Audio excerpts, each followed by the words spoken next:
Today I'm going to show you how to make a cut list and get an overall plan for your build so you can go from an idea to a finished project in no time. Let's get into it.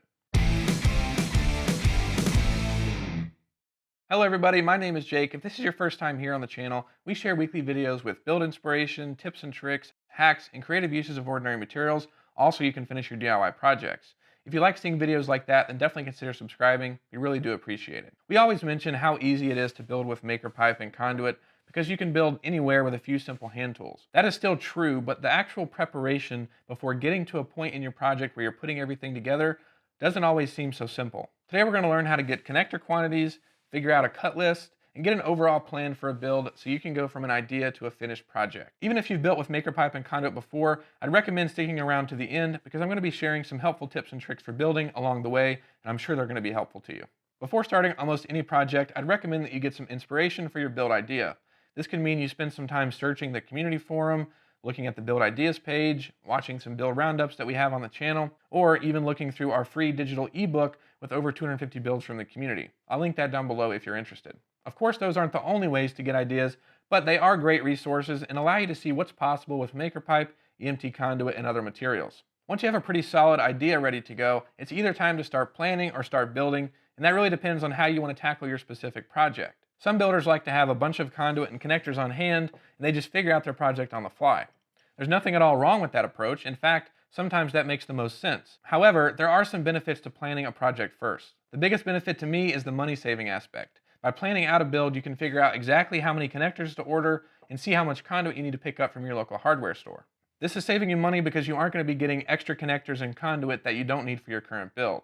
Of course, it doesn't hurt to have extra building materials when working on a project, but that's a whole other conversation for another day.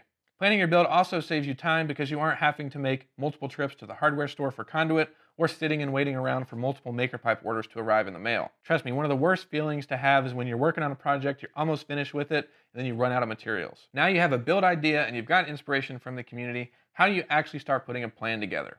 The next key part to planning is getting the idea out of your head in whatever form that takes. You may like to sketch 3D models on paper or use 3D modeling software, which are totally great options if you have the skill set. If you need the connector step files for 3D modeling, they'll be linked down below along with a couple of videos that we did on the subject.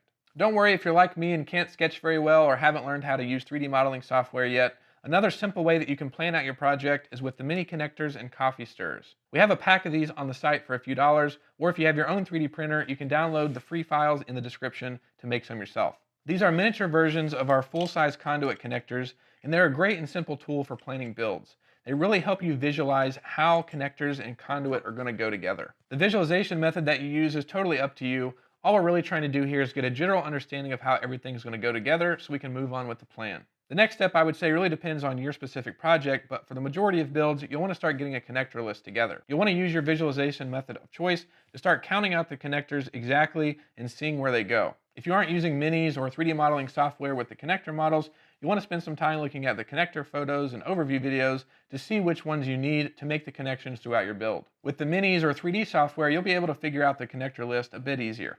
Once you know what connectors are needed for the build, you can start working on your conduit cut list. This is probably the most challenging part of planning, but don't worry, we're about to make it a lot easier. When figuring out conduit measurements, you want to factor in the connectors and the length that they add to the connected pipes. This is why having a connector list and a model or sketch before now is really helpful. Otherwise, you may end up cutting the same pipe multiple times and wasting a lot of unnecessary time and money. To show you how to get a cut list, I'm going to use a recent build of mine as an example. The other day, I built a computer desk and I had a pre-cut butcher block on hand that I wanted to use for the tabletop. I wanted to keep the build as affordable as possible and didn't want to get a bunch of extra unneeded conduit, so I made a model first and then a connector list, followed by a cut list of conduit measurements that I needed based on the dimensions of the tabletop I wanted to use. I started with the tabletop width because again, that was a set dimension I couldn't really go past. Even if you aren't building a desk, this methodology is still going to apply, especially if you're trying to work within a specific area or keep to certain dimensions. The tabletop was 74 inches wide, but I wanted there to be an inch of overhang on the frame, so that means the total length of pipes and connectors from one side of the frame to the other needed to be 72 inches long. Now, if I went and cut that length of conduit and used it here on the front, the desk would be too long and it would stick out past the tabletop. That's because the connectors are adding length to the connected pipe. The T-connector and 90-degree connector add 2 inches to the end of the connected pipe.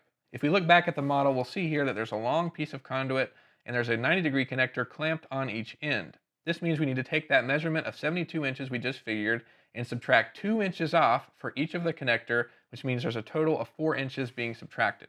This means this pipe will be 68 inches, and once we fully connect it to the two 90-degree connectors, we'll have the outside to outside measurement of 72 inches that we were after. Another simple way to calculate this is to think of it as the connector replacing sections of conduit. We can take that 72-inch dimension we were after and look at the two 90-degree connectors and realize they're replacing 4 inches of conduit, giving us that same 68-inch measurement. If we look back at the model, we'll notice that these back two pipes aren't continuous like the front one was. They have 90s on the ends, just like the front one, but I wanted to break up the conduit span and add a vertical support pipe with a 4-way or 180-degree connector. If we were to get another 68-inch pipe and cut that in half and then add the connector in the middle, we'd have another issue. The frame would be too long again for the same reason as earlier. Instead, what we need to do is figure out how much of that 68-inch piece of conduit the connector is replacing. Both the 4-way connector and the 180-degree connector replace 3 inches of pipe. This is also true for the 5-way connector as well. This means the pipes would be 68 minus the 3 inches that the connector is replacing. This gives us a new measurement of 65 inches. We also need to remember that we're joining two pieces of conduit, so we need to cut that 65-inch measurement in half. This gives us a new measurement of 32.5 inches for each of these pipes here. We can see that we need 4 of these in total and can update our cut list accordingly. Next, we're going to figure out the pipes that run from the front to the back. My desktop is 25 5/8 inches deep. We can thank IKEA for that lovely number. Regardless, we're going to subtract an inch of overhang off of the front and back, which means the total length of pipes and connectors needs to equal 23 5/8 inches. You'll notice that these pipes are connected to the same 90-degree connectors we looked at earlier on the top, and on the bottom we have a new connector, the T. But remember, the same rule applies, so we're going to subtract 4 inches off of that 23 5/8 inch measurement, which gives us a total of 19 5/8 inches. What's cool here is this front pipe is also the same measurement because, again, the T connector takes off 2 inches, and the 4-way connector on the front of it also takes off 2 inches. So that means we're going to need 5 total pipes that are 19 5/8 inches long. All that's left to figure out are the verticals here, and they're probably the easiest out of all the ones in the desk. Before we do that, though, let's recap. First, you want to figure out the total length that you need the conduit and connectors to take up. Next, you're going to look at your model or sketch and see where the connectors go in your build. From there, you're going to calculate how much of the conduit is being replaced by the connectors. Once you do that, you'll have your needed conduit length. The method for calculating these verticals is a bit different. So far, we've looked at connections that have terminated inside of the connector. The verticals, however, are what we call through pipes, meaning they run continuously through the connector like that. For these types of connections, you can simply cut the pipe to the desired length. For example, in my desk, I wanted the height to be 30 inches high. I subtracted an inch to accommodate for the tabletop thickness, which gave me 29 inches of total for the verticals. Because the pipes are running continuously through the connectors, there isn't any conduit being replaced by the connectors. Therefore, we keep that 29-inch measurement. I do want to mention that if you're incorporating casters into your build, they add 4 inches to the ends of conduit. I can imagine in some projects, the amount of conduit that sits inside of the connector will matter, and that measurement is 1.25 inches if you're curious. One thing to note is that the methods we mentioned today were for calculating the outside to outside measurements of something. In other builds, you may want to know the inside to inside measurement or the center to center measurement. You can still use the same methodology that we talked about today, but simply change the measurement that the connector is replacing.